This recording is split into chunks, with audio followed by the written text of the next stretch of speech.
Hello everyone, welcome to another video. In this video I would like to show you my Pathfinder MF character using Bane ED Contagion. I will start the video by running a map so that you can see if you actually like the gameplay or not. I will also put timestamps somewhere on the video and in the description as well, so that if you want to skip to a certain section like the gem setup, gear setup, whatever, you can do so. This is an excellent build for MFing in white and yellow tier maps. The build has 74% increased item quantity, 100% rarity, and we are using viscose color as well. And as you can see, the build takes care of legions super easy. I will skip the loot for the purpose of this video, I just wanted to show you the gameplay. I will quickly go over the gear.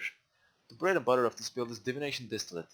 This flask gives us a lot of quantity, rarity and elemental resistance. The problem with this flask is that it's a hybrid flask, so it's hard to have it up all the time.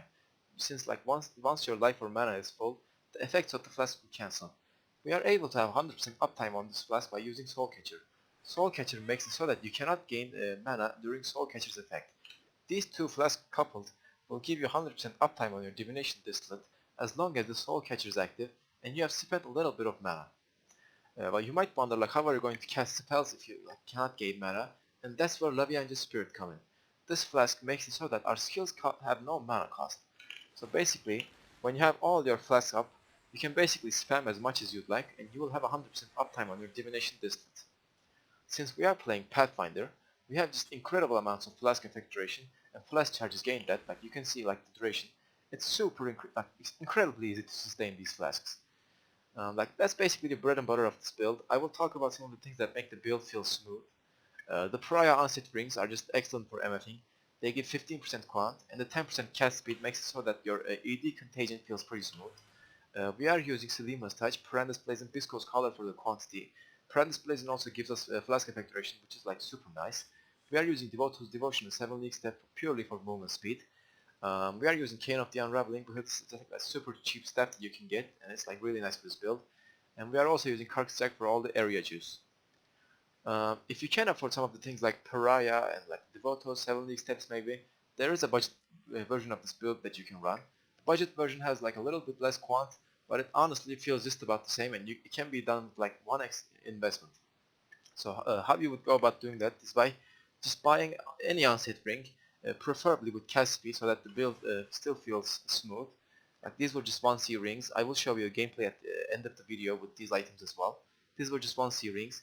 Again, just a 1C boot that you can buy. Just make sure that it has high movement speed, 35% movement speed. And if you can't afford the devotos, you can always use SNS mark. This basically gives 15% cast speed and 5% movement speed. If you'd like to use Bisco's Leash instead of Parentis Blazon, that's completely fine. The Rampage is pretty nice. Getting that quant, that rarity is it would be really nice for this build. I guess that's it about the gear. So I'll talk about the gem setup quickly. We are linking our Essence Strain with Control Destruction, Efficacy, Swift Affliction, Void Manipulation, and Empower. If you cannot afford an Empower, because these are somewhat expensive, you can just put Slower Proj here. We are linking our Bane with Swift Affliction, Temporal Chains, Despair, Efficacy, and Control Destruction. We have a Contagion setup in our gloves. Contagion, faster casting, intensify, increase area of effect. We have a Spell Totem, Wither Spell Totem setup in our boots. Wither, faster casting, multiple totem, Spell Totem. We are using Grace purely for the Val Grace. So why you use Val Grace is basically when you release a legion, when the monsters are released, you want to stand in the middle of the legion, pop your Val Grace, ED Contagion closest mob to you, and just stay in the middle, so that every monster in the legion will be spread by ED Contagion, and you can just stay stationary. And to do that, you need some sort of survivability. Grace helps us a lot because it gives a chance to dodge. And we also have a lot of evasion on the build, so we can just stay AFK in the middle of the legion while everything dies. We are using Flesh and Stone as well. You can see the Flesh and Stone area right here. It has pretty good area since we have a lot of area on the tree and on the gear. Basically, what Flesh and Stone does is that everything in this area is blinded, and blinded enemies are 50% less likely to hit you. So it's super nice. We have a Flame Dash, Arcane Surge, cast set up on our helmet. Just make sure that your Arcane Surge is not above level 6, so that you can get your Arcane Surge with just one Flame Dash cast. We are using Summon Lightning Golem and Malevolence in our rings, so that's why the Onset rings are important. We do need these gems. That's it about the gem setup. I will go over the passive tree. The one really important thing in the passive tree is to just get any jewel. It doesn't have to be an intuitively. Just any jewel with the implicit corrupted blood cannot be inflicted on you. We can take care of like elemental ailment immunity with our ascendancy. Like we can have freeze immunity, shock immunity, whatever, ignite immunity. We do need to solve bleed immunity somehow, however, because we are using a lot of bleed, like unique flasks. So like we can use just a jewel that has the corrupted blood cannot be inflicted implicit, so that we take care of our bleeding. It's also important to use an abyss jewel that has the affix chance to gain onslaught on kill. This basically makes it so that we have onslaught throughout the map. I mean, other than that, like you can get jewels like this. I think I bought this jewel for like 8C, just spell damage, damage over time, cast speed, whatever.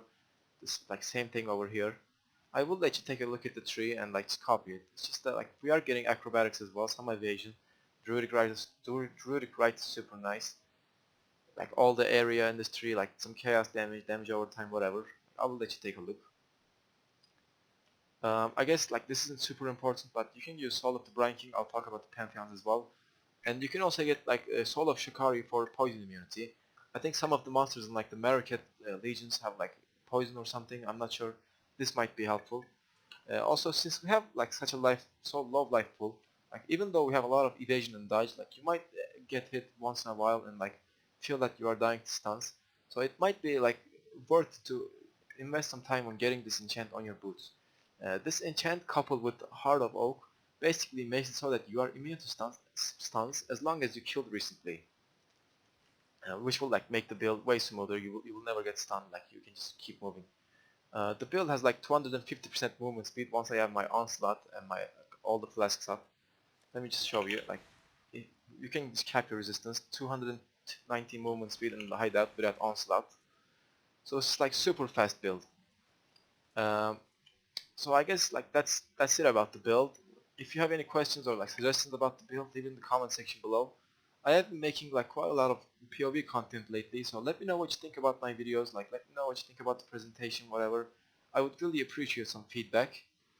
I guess that's it for now. I will show a gameplay like with the budget setup as well, like at the end of the video. So yeah, that's it. Thank you all for watching. I hope you have a wonderful day, and I'll see you in the next one.